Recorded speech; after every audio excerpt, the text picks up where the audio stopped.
APR Group, 2 and 3 BHK premium apartments at Patancheru. Comfortable pricing, GHMC and RERA approved.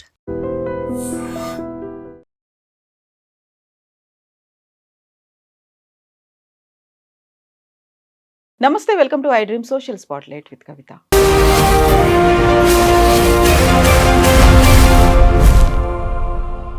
Telugu రాష్ట్రాల్లో 2 ఇన్సిడెంట్లు జరిగాయి. ఒకటి, భర్త మరణాన్ని తట్టుకోలేక పిల్లల్ని భర్తలా పోషించలేకపోతున్నాను అంటూ భార్య తన 2 పిల్లలతో సూసైడ్ చేసుకుంది.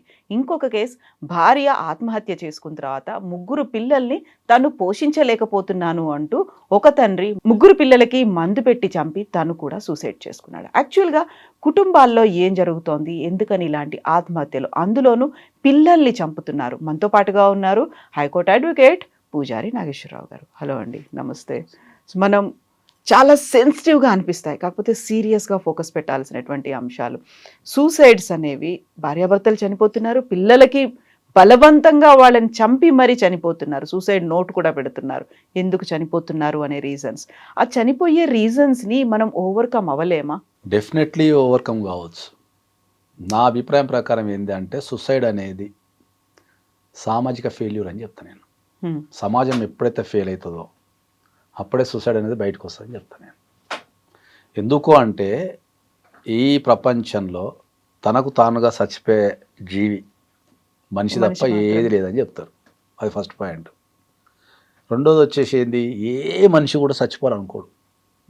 ఏ మనిషి కూడా చచ్చిపోవాలనుకోడు. ఏ మనిషి అయినా సాధ్యమైనంత వరకు జీవించాలని అనుకుంటాడు. కానీ ఒక మనిషికి చనిపోయేంత ఆలోచన వచ్చింది అనుకుంటే, నేనైతే చెప్పే కరెక్ట్ ఆన్సర్ ఏంటంటే అది సామాజిక ఫెయిల్యూరే అంట. ఎందుకంటే మన పక్కనున్న వ్యక్తి ఏం చేస్తుండో గమనించలేనంత, మన వాళ్ళ గమనించలేనంత మనం బిజీ అయిపోవడము, పట్టించుకోపోవడం వల్లనే ఎదుటి వ్యక్తి చనిపోతాడు. ఒక్కోసారి ఇది రివర్స్ అవుతుంది కదా, మనం ఓవర్గా గమనిస్తాం, వాళ్ళ ఇంట్లో ఏం జరుగుతుందో తొంగి చూస్తాం, అదంతా కూడా వాళ్ళ ఇంట్లో గొడవలు అయ్యాయో లేకపోతే దాడి చేయడం జరుగుతుంది, ఆత్మహత్య జరగదు అప్పుడు. అవును, అప్పుడు నువ్వు ఒక వ్యక్తిని ఓవర్గా బంధించినావు అనుకో, వాడు పారిపోవడం చేస్తాడు, దాడిని చేస్తాడు. ఓకే, సో నేను ఫైనల్గా ఏం చెప్తా అంటే ఏంటంటే, ఎప్పుడైనా సరే ఒక సూసైడ్ అనేది జరిగితే, ఎప్పుడు ఒక వ్యక్తి సూసైడ్ ఎప్పుడు చేసుకుంటాడు అంటే ఏంటంటే, నా బాధ వినేవాళ్ళు ఎవరూ లేరు అనే ఒక స్టేటస్కి వస్తారు వాళ్ళు. నా బాధ వినేవాళ్ళు ఎవరూ లేరు కాబట్టి కానీ బతకడం వల్ల ప్రయోజనం ఏముంది అని ఒక స్టేటస్కి వచ్చి చనిపోతారు. వాళ్ళ బాధ కనుక వినగలిగితే, నువ్వు ఏం సహాయం చేయకున్నా పర్లేదు వాళ్ళకి, కానీ వాళ్ళ బాధ వినగలిగితే, వాడు చెప్పేదేదో ఒక 10 నిమిషాలు వినగలిగి వానికి ఒక 4 మాటలు ఊరట కల్పించగలిగితే 100% సూసైడ్ నుంచి బయటకు వస్తారు. మనం వినే పొజిషన్లో లేమో, వాళ్ళు చెప్పే పొజిషన్లో లేరా? మనం వినే పొజిషన్లో ఏమైనా అంటే నేను, ఎందుకంటే వాళ్ళు చెప్పుకోవడానికి ట్రై చేస్తుంటారు. ఆ చెప్పుకోవడం ట్రై చేయడం అనేది వాళ్ళ రకరకాల పద్ధతుల ద్వారా చెప్తుంటారు. దాన్ని మనం నోటీస్ చేయం. అవతల వ్యక్తి ఏమనుకుంటాడు అంటే ఏంటంటే, దాన్ని ఎక్స్ప్రెస్ చేయడం ఇట్లనేమో అనుకుంటాడు, అర్థమైందా? కానీ యువతల వ్యక్తి ఇగ్నోర్ చేస్తాడు. అంటే చెప్పే విధానం చక్కగా ఎప్పుడు ఎవరి కాడ వచ్చి నేను సొసైడ్ చేసుకుంటాను డైరెక్ట్ చెప్పడు. కొన్ని ఇండికేషన్స్ ఇస్తుంటారు, దానికి సంబంధించిన కొన్ని ప్రిపరేషన్స్ చేస్తుంటారు. దాన్ని గమనించే సెన్స్ ఉండాలి. అంటే నేను డైరెక్ట్ వచ్చి నేను రేపు పొద్దున సూసైడ్ చేసుకుంటున్నా, ఇక నాకు చెప్పు, నా సమస్య ఉందని చెప్పాడు.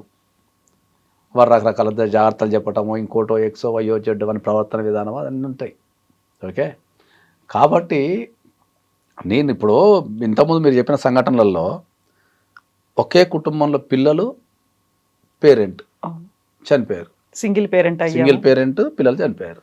అది కూడా ఏంటి, న్యూ ఇయర్ డే రోజు వాళ్ళు కేక్ కట్ చేసుకొని మరి ఒక ఫ్యామిలీ పోతే, మిగతా వాళ్ళందరికీ న్యూ ఇయర్ విషెస్ చెప్పి ఇంకొక ఫ్యామిలీ పోయింది. అవును, అదే చెప్తున్నా. ఇప్పుడు ఆ కుటుంబానికి, ఇప్పుడు ఎవరైతే చనిపోయిన కుటుంబానికి రిలేటివ్స్ లేరా? అక్కలో, తమ్ముళ్ళో, అన్నలో, చెల్లెలో ఎవరో ఒకరు ఉంటారు కదా.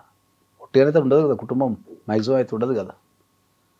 మరి వాళ్ళు వీళ్ళ బాధను ఎందుకు పట్టించుకోలేదు? That is the problem. ఇప్పుడున్న సమాజంలో ఎట్లా తయారైంది అంతే ఏంటంటే, సొంత కడుపులో పుట్టిన అక్క చెల్లెల్లో, అన్నదమ్ములు కూడా ఎదుటి వాళ్ళ జీవితాలకు పోవాలంటే, ఇప్పుడు తమ్ముని జీవితాలకు, అక్క జీవితాలకు పోవాలంటే నాకెందుకు వచ్చిన చికాకులే అని భయపడి దూరం ఉండిపోతున్నారు.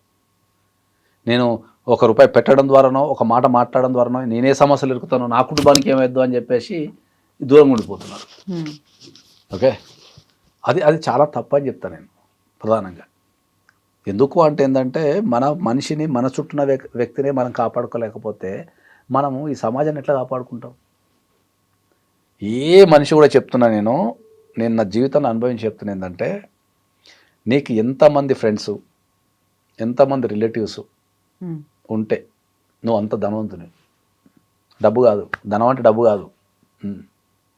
నీకు ఒక 1000 మంది నీ వెనక నిలబడ్డారు అనుకుందాం, నీకు పరిచయం ఉండి నీకు మంచి ఫ్రెండ్స్ లేకపోతే ఒక మంచి రిలేటివ్స్ 1000 మంది ఉన్నారు అనుకో, నీ అంత ధనవంతుడు ఇవ్వలేడు. అదే నా ధైర్యం, నా బలగం అని చెప్పుకోవచ్చు.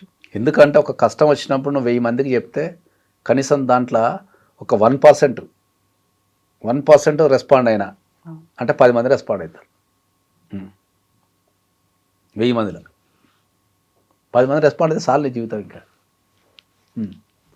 నీకున్నదే 10 మంది అనుకో, ఆ 10 మందిలో నీకు ఎవరు రెస్పాండ్ అవుతాడు? ఆ ఉన్న ఒక్కటి రెస్పాండ్ అయినా వాడి బిజీలో వాడు ఉంటాడు. కాకపోతే ఇలాంటి సిచ్యువేషన్లో ప్రతి దాంట్లో కూడా అక్కడ డబ్బు లేదనో, పోషించుకోలేకపోతున్నామనేమో, లేకుంటే అప్పులు ఉన్నాయనేమో, ప్రతిదీ ఆర్థికంగా ఉన్నటువంటి ఆ కష్టాలే కనిపిస్తుంటాయి కదా అక్కడ. సార్ ఇప్పుడు నేను చెప్పేది ఏంటి అంటే, డబ్బున్నోడైనా డబ్బు లేనోడైనా మనిషి జీవితానికి 3 పూటలు తిండే కావాలా. ఉండటానికి ఒక ఇల్లు, తినడానికి తిండి, కప్పుకోవడానికి బట్ట, ఇవే కావాలా. ఎందుకంటే నేను దాన్ని ప్రాక్టికల్గా అనుభవించి నేను చూసి చెప్తున్నా. ఇప్పుడు నేను డబ్బు లేనప్పుడు గడిపినా, ఇప్పుడు నాకు దగ్గర డబ్బు ఉన్నది, నేను ప్రపంచంలో ఏదైనా చేయగలుగుతా. నా జీవితంలో ఏ మార్పు రాలే. డబ్బు లేనప్పుడు నేను ఏమనుకున్నా అంటే, డబ్బు ఉంటే మస్తు ఉంటుంది జీవితం అనుకున్నాను. డబ్బు ఉంటే అన్నీ చేయొచ్చాను, డబ్బు ఉంటే అది చేయొచ్చు అనుకున్నా. కానీ డబ్బు వచ్చిన తర్వాత కూడా నా జీవితంలో ఏ మార్పు రాలే. తినే తిండిలో, వేసుకునే బట్టలో క్వాలిటీ మారింది తప్ప మిగతాది ఎక్కడ కూడా మార్పు రాలే. ఇంకా డబ్బు వచ్చిన తర్వాతనే డబ్బుతోనే ఏం సాధించలేము, కావాల్సింది జనాలు కదా అనే ఆలోచన వచ్చింది తప్ప డబ్బుతోనే ఏదైనా చేసుకుంటా ఏమి లేదు. ఒక మంచి మాట, ఒక వ్యక్తికి చేసే సాయమే మన జీవితాన్ని కాపాడుతుంది తప్ప డబ్బుతోని ఏది కూడా సాధించలేదు. అది ఎవరైనా అంతే. కాబట్టి సమాజపు ధోరణి ఎట్లుంది అంటే, వాస్తవానికి మీరు చెప్పింది 100% కరెక్ట్. ఏంటంటే సమాజంలో ఎట్లా తయారైంది ఏంటంటే, డబ్బుతోనే అన్నీ, డబ్బుతోనే సుఖము, డబ్బు ఉంటేనే అన్నీ, డబ్బు ఉంటేనే గౌరవము, డబ్బు ఉంటేనే చదువులు, డబ్బు ఉంటేనే తిండి, డబ్బు ఉంటేనే హోదా, అంటే డబ్బుతోనే అన్నీ చేయొచ్చు అనేది బాగా బలంగా నాటకపోయింది. అందులో మానవ సంబంధాలు నాటకపోయిన తర్వాత కూడా జనాలకు, పుట్టిన పిల్లలకు కూడా ఇంజెక్షన్స్ అవే ఇచ్చేస్తున్నారు. డబ్బు అనే ఇంజెక్షన్నే ఇస్తున్నారు.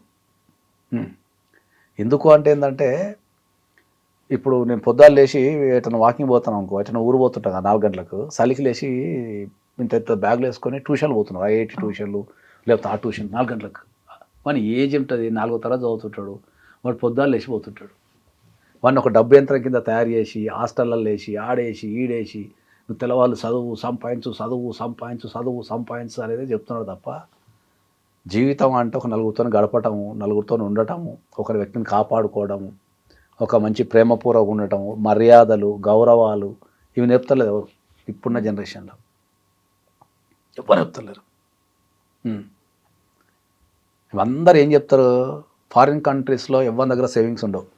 అవును, ఓకే, ఎవరి దగ్గర సేవింగ్స్ ఉండవు, తక్కువ సేవింగ్స్ ఉంటాయి. మరి ఎవరి దగ్గర సేవింగ్స్ లేకుండా ఒక దేశం అంతా డెవలప్ ఎట్లయింది చెప్పండి. మరి మన దగ్గర ఎన్ని సేవింగ్స్, ఒక్కొక్క దగ్గర కోట్లు ఆస్తుండే, మనం ఎందుకు బీద దేశం కిందనో లేకపోతే ఇంకా కల్చర్ అంటే కనీసం మనకు సోషల్ అవేర్నెస్ లేదు. ఈ విషయం కొన్ని 100 సార్లు చెప్తున్నాను అందరికి. నేను ఇప్పుడు యూకే పోయినా, నేను యూకేలో మ్యాక్సిమం పీపుల్ దగ్గర పైసలు ఉండవు. వాళ్ళు ఏ రోజు ఖర్చు పెట్టుకుంటూ తినేస్తారు. ఒక 1000 రూపాయలు మిగిలితే వెకేషన్ పోతారు, ఎంజాయ్ చేస్తారు, వీకెండ్స్ అని అవని మంచిగా గడపటము, మంచిగా అది ఉండటము ఉంటుంది వాళ్ళకి లైఫ్. పిల్లలు కూడా అదే నేర్పిస్తారు. అక్కడ తల్లిదండ్రులు ఎవరికి పిల్లలకు ఆస్తులు ఇవ్వరు. 18 years రాగానే మెడబట్టి నొక్కేస్తారు. వాడు కూడా తల్లిదండ్రుల మీద ఏమి హోప్ పెట్టుకోడు. వాడికి నచ్చిన పని చేసుకుంటే వాడని ఎదుగుతాడు, నచ్చినట్టు వాడు పాటలు పాడుకుంటానో లేకపోతే చదువుకుంటానో లేకపోతే జాబ్ చేసుకుంటానో గడుపుతాడు తప్ప, నా తండ్రి ఇస్తాడు ఆస్తులు, నా తల్లి ఇస్తుంది ఆస్తులు, లేకపోతే నా తరతరాల నుంచి ఆస్తులు వస్తాయని ఆశ ఎవరికి ఉండదు అక్కడ. మరి అవి ఎందుకు డెవలప్మెంట్ అయినాయి, మనం ఎందుకు కాలే? మనం దాచుకోవాలా, సంపాదించింది దాచుకోవాలా అనే ఊహలో మనం ఉన్నాం. భగవద్గీత పుట్టింది భారతదేశంలో అయినా, ఓకే, పాటించేది ప్రపంచ దేశాలు. నేను మీరు రాసి పెట్టుకోండి. అవును. ఫారిన్ కంట్రీస్లో జీవిత విధానము భగవద్గీతకు దగ్గర ఉంటుంది. అంటే పోయేటప్పుడు ఏం తీసుకపోవు, ఉన్నప్పుడు సాయం చేయి, నిజాయితీగా ఉండు. ఓకే, కల్చరల్ డిఫరెన్సెస్ ఉన్నాయేమో కానీ కొన్ని క్వాలిటీస్ అనేది చాలా గొప్పగా ఉంటాయి వాళ్ళవి. కొన్ని క్వాలిటీస్ అనేది చాలా గొప్పగా ఉంటాయి వాళ్ళవి. మన భారతదేశం పుట్టిన భగవద్గీత మన కల్చర్ను మనం పాటించాం. ఎప్పుడు ఎదుటని దోసుకుందామా, నాశనం చేద్దామా, అవి చెట్టుని కొడదామా, చెత్త ఆడబడేద్దామా. ఇంత పెద్ద జనాభాల మనం తలుచుకుంటే దేశాన్ని ఎక్కడికో తీసుకెళ్ళచ్చు. ఎవరికి సామాజిక స్పృహ ఉంది? ఎవరికి సామాజిక స్పృహ చెప్పండి. చెత్త ఎక్కడ పడితే అక్కడ పడేస్తారు, ఇష్టం ఉన్నట్టు ప్రవర్తిస్తారు, క్యూ ఉండదు, పద్ధతి ఉండదు. నేను చైనా ఎప్పుడు 2010లో నేను చైనా పోయినా. చైనాలో ట్రైన్ వచ్చే ముందు 5 నిమిషాల ముందు ప్లాట్ఫామ్కి వదిలిపెడతారు. కరెక్ట్ 5 మినిట్స్ ముందు వదిలిపెడతారు. అది అంత పెద్ద ట్రైన్ 2 నిమిషాలు ఆగుతుంది కదా, మొత్తం ట్రైన్ అంతా 2 నిమిషాలు ఎక్కేస్తారు క్యూలో. కరెక్ట్ మళ్ళీ 2 నిమిషాలు స్టడీ వెళ్ళిపోతుంది. ఈ తోసుకోవడాలు, అంత పెద్ద ట్రైన్లో ఒక 1000 మంది ఎక్కినా 2 నిమిషాలు ఎక్కుతారు, సిస్టెంట్ కూర్చుంటూ వెళ్ళిపోతూనే ఉంటారు. ఈ తోసుకోవడాలు, మీద పడ్డాలు, దాని కింద పట్టాలు ఏం లేవు. జనరల్గా జనాలకు కావాల్సింది సివిక్ సెన్స్, అంటే సామాజిక బాధ్యత కావాలి. భారతదేశం ఎదగకపోవడానికి గల ప్రధాన కారణం ఏంటంటే సామాజిక బాధ్యత.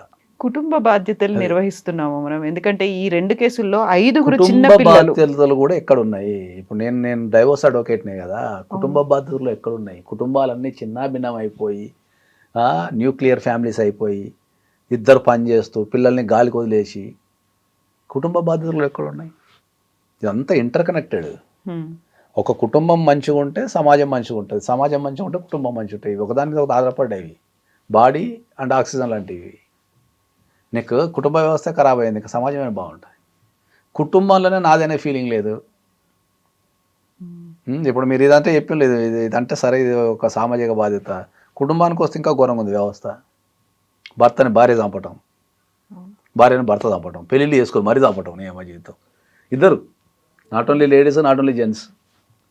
అందులో వాళ్ళు కాకపోతే పిల్లల్ని చంపటం, లేకపోతే తల్లిని చంపటం, లేకపోతే తండ్రిని చంపటం, అన్నని చంపటం. సోషల్ క్రైమ్ అంటే ఇప్పుడు మన కుటుంబంలో ఎన్నోసార్లు చెప్పినా కదా, మర్డర్ అనేది నా చిన్నప్పుడు ఏంటి, అది ఎక్కడో ఎప్పుడో అది రాజకీయాలతోనే అతి పెద్దగా ఒక ఇక ఉంటుండేది. అది ఎప్పుడో పేపర్లో చూస్తే, ఒక పేపర్లో మర్డర్ అని వేస్తే అది ఒక సంవత్సరం వార్త ఉంటుండేది. అట్లాంటి మర్డర్ ఇండ్లలోకి వచ్చేసింది. చంపుకోవడాలు, మరి చంపడం వల్ల ఏంది, ఒక్కొక్క వెరైటీ దారుణాలు. ముక్కలు నరకటాలు, కొయ్యటాలు, డ్రమ్ములు పెట్టడాలు, లేకపోతే ఇంకా మొన్న ఎక్కడ ఢిల్లీలో అయితే ఒక అమ్మాయి అయితే పోయి గ్యాస్ లీక్ చేసి ఏదో నెయ్యి పోసి చంపేసి ఏదో చేసిందంట. ఒక మనిషిలో సంపాలన కూరత్వం ఎప్పుడు వస్తుంది అంటే ఏంటంటే, వాళ్ళు సామాజికంగా బలహీన ఉన్నప్పుడు, వాళ్ళకు సామాజిక సంబంధాలు అనేటివి బలంగా లేనప్పుడు, అంటే వాళ్ళు ఎక్కువ మందితో గడపలేనప్పుడు, వాళ్ళకి ఎక్కువ మంది లేనప్పుడు, వాళ్ళకు చంపాలని కానీ చావాలని కానీ అనిపిస్తుంది. నీకు ఒక 1000 మంది తెలిస్తే చంపలేవు. ఎందుకు చంపలేవు? అయ్యో వీళ్ళు ఏమనుకుంటారో, వాళ్ళు ఏమనుకుంటారు, అయ్యో భయం అనేది ఉంటుంది. నువ్వు ఆ 1000 మందితో చర్చించినప్పుడు ఎవడో ఒకడు అట్లాంటి ఆలోచనలు మానుకో అని చెప్తాడు. ఏదన్నా నాకు తిక్కలేస్తుంటే ఏం పిచ్చి మాట్లాడుతున్నావు అంటాడు. నీకు ఎవ్వరు లేరనుకో, నువ్వు తీసుకున్న డిసిషన్ కరెక్ట్ అనిపిస్తుంది. లోన్లీనెస్తో నువ్వు తీసుకున్న డిసిషన్ కరెక్ట్, దీనికి ఇద్దప్ప మార్గం లేదు, ఇంకెవడు నా మాట వినడు అనే ఫీలింగ్ వచ్చేస్తాం. ఇంకేం కనిపించట్లేదు, కనిపించలేదు వీళ్ళు చంపడం తప్ప అని. రిలేషన్షిప్లు చంపుకోవడం ఎందుకు? ఈ చిన్న లాజిక్ మిస్ అవుతుంది ప్రపంచం. అసలు చిన్న లాజిక్ మిస్ అవుతుంది. నీకు ఒక వ్యక్తితోని పడలేదు అనుకుందాం, రాత్రి బట్టలు చదువుకొని పారిపోరాడు, బతకలేవా? ఇప్పుడు జైల్లో బతికే బదులు నువ్వు ఒక వ్యక్తిని చంపి సమాజం ముంగట ఒక దోషిగా ముద్రించబడి ఆ జైల్లో చిప్పకూడదు తిని, ఆ 4 గోడల మధ్యలో ఉండి చిప్పకూడదు తిని జీవితాంతం కుమిలిపోయే బదులు, ఒక వ్యక్తినితో నువ్వు కలిసి బతకలేనప్పుడు ఓ బట్ట చదువుకొని రాత్రి ఒక దేశం పోతే, దేశం అంటే ఐ మీన్ మహారాష్ట్రనో, పంజాబ్, గుజరాత్ ఎడుకోపోతే 3 పూటలు తిండి పెట్టరా? ఎడబోయి పని చేసుకున్న 3 పూటలు తిండి పెడతారు కదా. దానికి నువ్వు చంపి దోషి కింద నిర్ధారించబడి ఆ జైల్లో చెప్పకూడదని ఈ సమాజానికి నువ్వు ఏం మెసేజ్ ఇస్తున్నావు? ఈ చిన్న లాజిక్ కూడా ఎందుకు మిస్ అవుతారు వీళ్ళు? ఓ పోలీస్ వ్యవస్థ ఉంది, ఓ కోర్టు ఉంది, సమాజం ఉంది, వీటన్నిటిని కాదని చెప్పేసి నువ్వు చావటానికో చంపటానికో ఎందుకు సిద్ధపడుతున్నావు? ఎందుకు సిద్ధపడుతున్నావు అంటే సమాజమే ఫెయిల్ అయింది. ఆ ఫెయిల్ అయిన సమాజం నుంచి ఇవి ఉద్భవించేటి ఆత్మహత్యలు, హత్యలు పెరగడానికి కారణం ఏంటి అంటే సమాజం అనేది ఫెయిల్ అయింది కాబట్టి హత్యలు, ఆత్మహత్యలు, నేరాలంటే పెరుగుతాయి. థ్యాంక్ యూ సో మచ్ అండి. Thank you.